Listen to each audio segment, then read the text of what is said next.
శ్రీమాత్రే నమ. జయ గురు దత్తాత్రేయ నమ. ఈ వీడియోలో మనం మిథున రాశి వారి యొక్క అదృష్ట యోగాలు ఏ విధంగా ఉంటాయి, వారి యొక్క వృత్తి వ్యవహారాలు ఎక్కడ ఉంటే బాగుంటాయి అన్న విషయాన్ని పరిశీలిద్దాం. మిథున రాశి అంటే సహజ రాశి చక్రంలో ఇది 3వ రాశి అవటం వల్ల అంటే వీళ్ళందరూ అభివృద్ధికి కారణమవుతూ ఉంటారు. అందరికీ మంచి సలహాలు ఇస్తూ ఉంటారు. ఎప్పుడూ కొత్త వాటిని ప్రోత్సహిస్తూ ఉంటారు. ఎక్కువగా కమ్యూనికేషన్ స్కిల్స్ కలిగి ఉంటారు అన్నమాట. అందుకనే ఈ రాశిలో జన్మించిన వారు ఎక్కువగా న్యూస్ రీడర్లుగా, పూర్వం అయితే వార్తాపత్రికల ఎడిటర్లు, జర్నలిస్టులుగా ఉంటూ ఉండేవారు. ఇప్పుడు టీవీ యాంకరింగ్గా బాగా రాణించడం జరుగుతూ ఉంటుంది. ఒక విధంగా మరి కొత్తగా వస్తున్నటువంటి టెక్నాలజీని తొందరగా ఉపయోగించి దానిని వాడుకొని సొమ్ము చేసుకునే వాళ్ళే ఈ మిథున రాశి వారు. ఎక్కువగా ఈ రాశిలో జన్మించిన వాళ్ళే మరి ఇప్పుడు ఈ ఇంటర్నెట్, ఈ సాఫ్ట్వేర్ సంబంధించినవి, ఇంకా వస్తున్నటువంటి ఆధునిక టెక్నాలజీ అంతా కూడా వీరి సహకారంతో సంపాదించినవే. అంటే వీరు ఇతరుల యొక్క స్ట్రగుల్ చూస్తూ వారు ఆ కష్టాలు పడకుండా ఉండాలని వారి కొరకు ఏదో ఒక కొత్త యంత్రాన్నో పరికరాన్నో తయారు చేస్తుంటారు. అలాగా మరి కనిపెట్టిందే ఈ సెల్ ఫోన్ అనుకోవచ్చు, ఈ టెలిఫోన్ అనుకోవచ్చు. ఒక వ్యక్తి తన తల్లిగారితోనో ఇంకొకరితోనో మాట్లాడడానికి తరచూ అక్కడికి వెళ్ళలేక ఒకటి ఇటువంటి ఫోన్ తయారు చేయడం, దాని తర్వాత అది అనేక రూపాంతరాలు చెంది ప్రస్తుతం వస్తున్నటువంటి సెల్ ఫోను, ఇవన్నీ కూడా జాతకుడు అంటే మిథున రాశి వారు ఇతరుల యొక్క సౌలభ్యం కోసం కనిపెట్టినవే. అలాగే జాతకుడు ధనం సంపాదించడానికి కూడా పెద్దగా ఎక్కువగా కష్టపడకుండా చాలా సులభంగా ఈజీగా ఎక్కడ సంపాదించవచ్చు అన్న దాంట్లో ప్రవేశిస్తూ ఉంటాడు అన్నమాట. అందుకని ఎక్కువ మందిలో మన సాఫ్ట్వేర్ రంగంలో ఉండడం జరుగుతూ ఉంటుంది. దానికన్నా ఇంకా సులువైనది ఏమైనా ఉంటే దాంట్లోకి మారడం జరుగుతుంది. అంటే ఏదన్నా ఎక్కువ మేధస్సును ఉపయోగించి రాబోయేదాన్ని, అంటే ఓ 10 సంవత్సరాలు 20 సంవత్సరాల తర్వాత ఏం జరుగుతుంది, ఈ ప్రపంచం ఎటువైపు మారుతుంది అన్నదాన్ని ముందుగానే తెలుసుకొని దానికి అనుగుణంగా వీళ్ళు వాళ్ళ యొక్క కార్యాచరణతో ముందుకు వెళ్తూ అందరినీ ఆ మార్గంలో నడిపించే ప్రయత్నం చేస్తూ ఉంటారు. ఇది మిథున రాశి వారికి. ఈ రాశిలో ఏ గ్రహం ఉచ్చ పొందదు, ఏ గ్రహం కూడా నీచ పొందదు. అందుకనే చాలా సందర్భాల్లో వీళ్ళు సర్వస్వతంత్రులుగా ఉంటారు. అంటే వీళ్ళ అభివృద్ధికి వెనకాల ఎవరో ఉండరు, వీళ్ళ ఆలోచనతోనే వీళ్ళు అభివృద్ధి చెందుతూ ఉంటారు. అలాగే వీళ్ళు ఎవరికి తల వంచే పని లేదు, వాళ్ళ ఆలోచనలతో సులభంగా వెళ్ళిపోవడం జరుగుతూ ఉంటారు. చాలా వరకు వీళ్ళకి బంధువుల కన్నా స్నేహితులే ఆత్మీయులుగా ఉంటారు.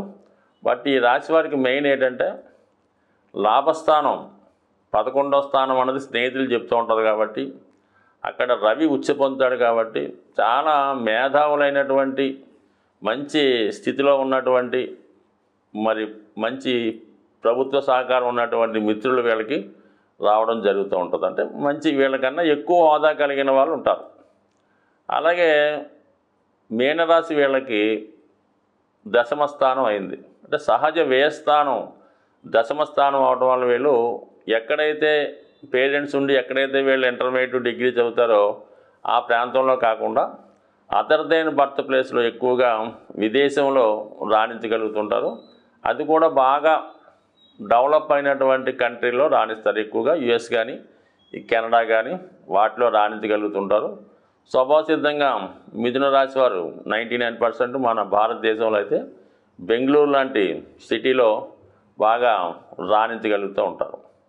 దాని తర్వాత ఏంటంటే వీళ్ళు సంపాదించిన ధనాన్ని ఎప్పటికప్పుడే దాన్ని ఖర్చు పెట్టే ప్రయత్నం చేస్తూ ఉంటారు అన్నమాట. అంటే వీళ్ళకి వ్యయస్థానం అన్నది వృషభ రాశి అవటం వల్ల దానికి శుక్రుడు అధిపతి అవ్వడం వల్ల ఎప్పుడూ కూడా మార్కెట్లోకి ఎంత ఖరీదైన వస్తువు వచ్చినా కూడా వీళ్ళ ముందు కొనడం జరుగుతూ ఉంటుంది. అది వీళ్ళ అవసరం కోసం కానీ వీళ్ళ కుటుంబ అవసరాల కోసం ఎక్కువగా ఉంటుంది. అంటే సహజ కుటుంబ స్థానం 2వ స్థానం, ఇది వీళ్ళకి 12వ స్థానం అవడం వల్ల ఎక్కువగా కుటుంబం కోసం ఆలోచిస్తూ ఉంటారు, కుటుంబ శ్రేయస్సు కోసం ఆలోచిస్తుంటారు. ఆ కుటుంబంలో ఉన్న వాళ్ళు కష్టపడకుండా ఉండాలని వాళ్ళకి అన్ని రకాల సౌకర్యాలతో వచ్చినటువంటి కొత్త కొత్త వస్తువులన్నీ కూడా కొనడం జరుగుతుంది. శుక్రుడు ఎప్పుడు లగ్జరీ కారణం కాబట్టి మరి వాహనాలు అవనవండి, ఈ ఎయిర్ కండిషన్స్ అవనవండి, సో ఏదైనా కొత్తగా మార్కెట్లోకి వచ్చినవి వారి యొక్క కుటుంబ సభ్యుల కోసం కొనడం జరుగుతూ ఉంటుంది ఈ రాశివారు.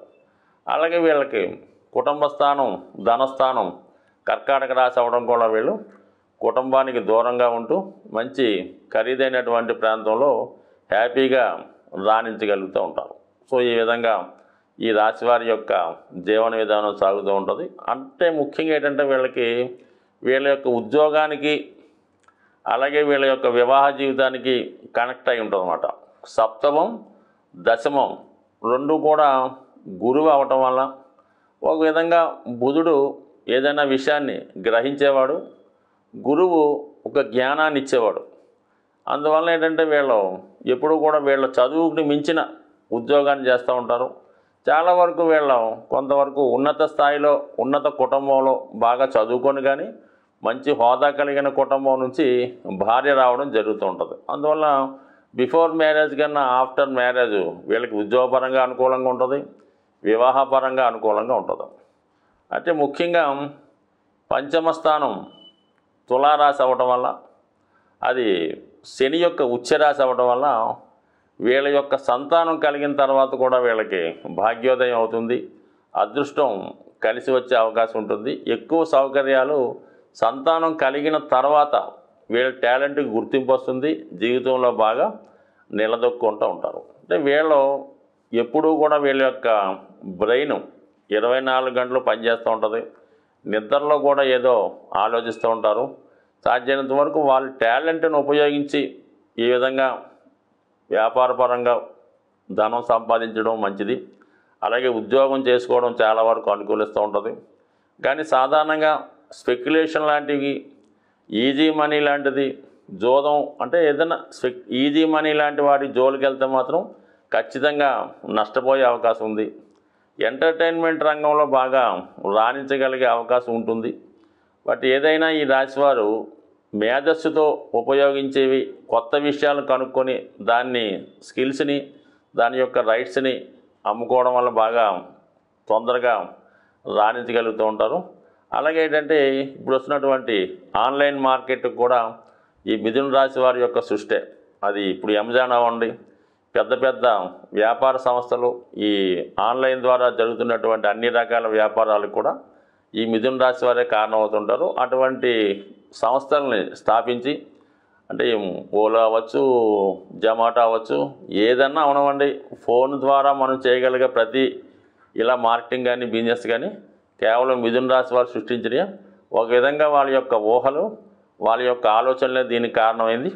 ఒక విధంగా వాళ్ళ యొక్క అంటే అది బద్ధకం అనుకోవడం కానీ ఒక విధమైనటువంటి తెలివితేటలతో వాళ్ళు ఇవి వాళ్ళ ఆలోచనకి పుట్టిన మాట. ఇవన్నీ కూడా ఈ రెడ్ బస్ అవ్వచ్చు, ఆన్లైన్ టికెట్లు అనొచ్చు, వాట్ ఎవర్ ఇట్ మేబీ, ఏదైనా సులువుగా కావాల్సింది వాళ్ళు సులువు పడకుండా కష్టపడకుండా ఉండడానికి కావాల్సిన ప్రతి విషయాన్ని కూడా ఈ మిథున రాశి వారి యొక్క సృష్టి. అంటే బుధుడు కాబట్టి రాశ్యాధిపతి బుధుడు ఎప్పుడు కూడా చైల్డ్ ప్లానెట్, చిన్నపిల్లవాడు కాబట్టి వారి కోరికలు ఆలోచనలు అదేవిధంగా ఉంటాయి. కాబట్టి తొందరగా ఇటువంటి విషయాన్ని కనుక్కొని దాని మీద ప్రయోగం చేసి బయటికి రావడం జరుగుతుంటుంది. మరి ఈ రాశివారు విష్ణు సహస్రనామాన్ని ఎక్కువగా పారాయణ చేయడం వల్ల చాలా అనుకూలంగా ఉంటుంది. ఎట్టి పరిస్థితుల్లో కూడా ఎవరితో కూడా విరోధం తెచ్చుకోకూడదు, అందరినీ కూడా మిత్రులుగానే భావించాలి. ఒకవేళ శత్రువైనా వాడిని కూడా మిత్రుడిగా భావిస్తేనే వీళ్ళ జీవితంలో బాగా రాణించగలుగుతూ ఉంటారు. అలాగే వీళ్ళకి అనుకూలించే రత్నాలు పరిశీలించినప్పుడు ఎమరాల్డ్ పచ్చన్నది నెంబర్ 1, అలాగే గ్రీన్ కలర్ కలిసి వస్తుంది, బుధ శుక్రవారాలు కలిసి వస్తాయి. వజ్రం కూడా ధరించవచ్చు, అలాగే నీలం కూడా ధరించవచ్చు. అయితే వారి యొక్క జన్మజాతకంలో ఉన్న గ్రహాల స్థితిని బట్టి ఉంగరం ధరించవలసి ఉంటుంది కాబట్టి మరి కొన్ని గ్రహాలు ఒక విధంగాను మరికొన్ని గ్రహాలు ఒక విధంగా, అంటే బుధుడు ఏ గ్రహంతో కలిస్తే ఆ ఫలితాన్ని ఇస్తూ ఉంటాడు. శుభగ్రహంతో కలిస్తే ఓకే, పాపగ్రహంతో కలిస్తే ఇబ్బంది పెడుతూ ఉంటాడు. ఈ విధంగా వీళ్ళు మంచి వాళ్ళతో సాహసం చేసినప్పుడు మంచిగా జీవితంలో బాగా రాణించగలుగుతారు. చెడ్డవారితో సాహసం చేయనప్పుడు వారి యొక్క దురాలోచనతో ఇబ్బందులు పడుతూ ఉంటారు. సో ఈ విధంగా పాపగ్రహాలతో కలిసి ఉంటే ఈ రాశివారు మరి కొంతమంది ఈ ఆన్లైన్లో ఈ మోసాలు చేయడం, తర్వాత ఇంటర్నెట్లో వచ్చినటువంటి మోసాలు, అకౌంట్లో ఉన్న డబ్బులు లాగేయడం, ఈ ఆన్లైన్ మోసాలు లాంటివి కూడా వీళ్ళ కారణమవుతుంటారు. బట్ ఏదేమైనా జీవితంలో అన్ని గ్రహాలు అన్ని రాశుల వారు కూడా వారి చర్యలను బట్టి మంచి ఉంటుంది, చెడు ఉంటుంది. అందుకనే మనం ఏదైనా ఫలితాలు చెప్పినప్పుడు ఒక రాశి వారికి ఒకేసారి మంచిగా చెప్తుంటాం, ఇంకోసారి చెడుగా చెప్తుంటాం. అది వాళ్ళు ఉండే విధానాన్ని బట్టి, వాళ్ళు చేసే ప్రయత్నాన్ని బట్టి కూడా ఉంటుంది. కొందరికి కొన్ని లాభం అవుతాయి, కొందరికి కొన్ని నష్టం అవుతుంటాయి. కాబట్టి బట్ ఏదైనా మిథున రాశి వారు అటు ఇటుగా అందరి సమస్యలు అందులోనే ఉంటారు, ఇందులోనే ఉంటారు. కానీ వాళ్ళ యొక్క జ్ఞానాన్ని బట్టి, విజ్ఞానాన్ని బట్టి ఎటువంటి సమస్య నుంచైనా తేలిగ్గా బయటపడే ప్రయత్నం చేస్తూ ఉంటారు. అటువంటి రాశివారు మరి సాధారణంగా విష్ణు సహస్రనామాన్ని చదువుకోవడం, ప్రతి బుధవారం వెంకటేశ్వర స్వామి ఆలయ దర్శనం చేసుకోవడం, వెంకటేశ్వర స్వామిని చక్కగా తులసి దళాలతో పూజించడం, చాలా రేర్గా, అంతకాలం పూర్వకాలం ఎక్కువ ఉండి కానీ చాలా రేర్గా ఉంటాయి రామచిలుకలు. ఆ రామచిలుకలకి చక్కగా అవి తినే వస్తువుల్లో ఈ జామ పండు కానీ ఏదైనా మంచి ఫ్రూట్స్ ఆ చిలకలకు ఆహారంగా పెట్టడం వల్ల ఈ రాశివారు చాలా అనుకూలిస్తారు. అలాగే వీళ్ళకి ఏదైనా కష్టం వచ్చినా, రుణాల బాధలు ఎక్కువగా ఉన్నా, భార్యతో ఇబ్బందులు ఉన్నా కోతులకి మరి ఆహారంగా మరి ఏదన్నా ఈ స్వీట్స్ కానీ అరటిపళ్ళు కానీ ఏదో ఒకటి కోతులు తినేవి, అంటే ఏదో ఒకటి రెండు కాకుండా సామూహికంగా కొద్దిగా ఊరి చివరిలో కొద్దిగా డీప్ అరణ్య ప్రాంతం లాంటివి ఉన్న వాటికి ఫీడ్ చేయడం వల్ల కూడా మరి జాతకుడు శత్రువుల బాధ నుంచి, అప్పుల బాధ నుంచి, అలాగే వివాహ సమస్యల నుంచి బయటపడే అవకాశం ఉంటుంది. స్వస్తి.